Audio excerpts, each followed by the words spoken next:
हम घर अपने मंजिल पर पहुंच जाए। तो परीक्षा वही परीक्षा बेटा ये है। यहाँ क्वेश्चन को देखो।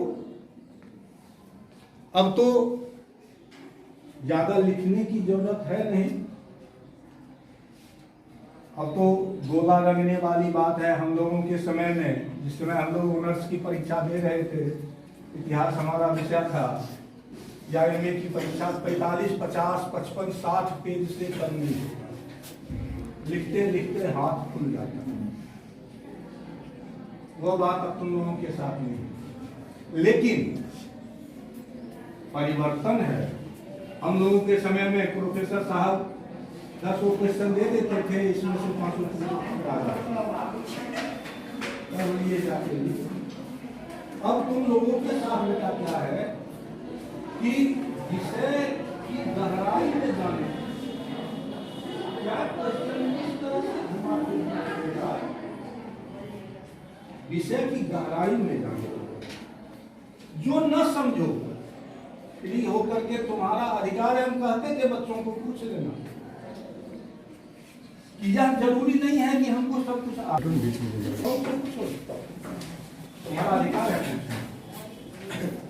जब तक तुम पूछोगे नहीं टॉपिक में, तब तक तुम्हारा कंसेंट क्लियर नहीं होगा। और जब तक क्लियर नहीं होगा तब इस तरह कुछ देर के बाद भूल जाओगे। परीक्षा अब जो समय है, अब है डीप में जाने की जरूरत है।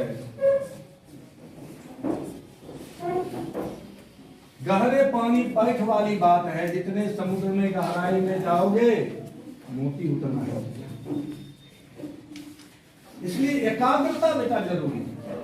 परीक्षा में एकाग्रता जरूरी है। ये परीक्षा गुल्लू मुल्लू का चोरी करने की जगह नहीं। अगर कोई कहे भी तो मत करो, क्योंकि यहां तुम ज्ञान हासिल करने आए हो और इसके आधार पर तुम मुकाम चुन रहे हो। तुम अपनी मंजिल को हासिल कर रहे हो, उस और आगे बढ़ रहे हो। इसलिए विषय की गहराई में जाओ, बिना हुलुक बुलुक किए इंसानियत से, ईमानदारी से परीक्षा दो, ताकि तुम्हारे सामने परिणाम आए कि तुमने कहाँ गलती की है। चोरी करके लिख दोगे तो क्या जानेंगे, कहेंगे तो बहुत बढ़िया है, लेकिन हम तो अपने पाँव में कुल्हाड़ी मार रहे हैं। किसी के आंख में धूल झोंके, किसी की आंख में बेटा कोई धूल नहीं झोंकता है, सब अपनी आंख में धूल। तुम हमको क्या ठगोगे? एक बार ठगोगे, 2 बार ठगोगे, लेकिन जीवन में तो तुम ही ठगते जाओगे। इसलिए ईमानदारी के साथ परीक्षा दो, एकाग्रता के साथ, और विषय की गहराई में जाओ। अब तो गोला करना है, 2 लाइन लिखना है, ज्यादा तो कोई जरूरत है नहीं कि 10 पेज, 15 पेज, 20 पेज लिखना है भाई। इसलिए एकाग्रता के साथ विषय की गहराई में जाओ। जो दिक्कत हो इन लोगों से पूछो, यह तुम्हारा अधिकार है और बताना हमारा कर्तव्य है। इसलिए इस अधिकार और कर्तव्य में समन्वय स्थापित करो, और उसके बाद हम लोग आगे बढ़ते चलेंगे।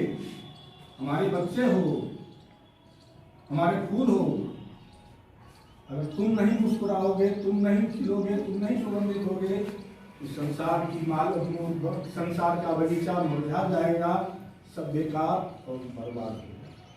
तो बेटा बहुत बहुत धन्यवाद।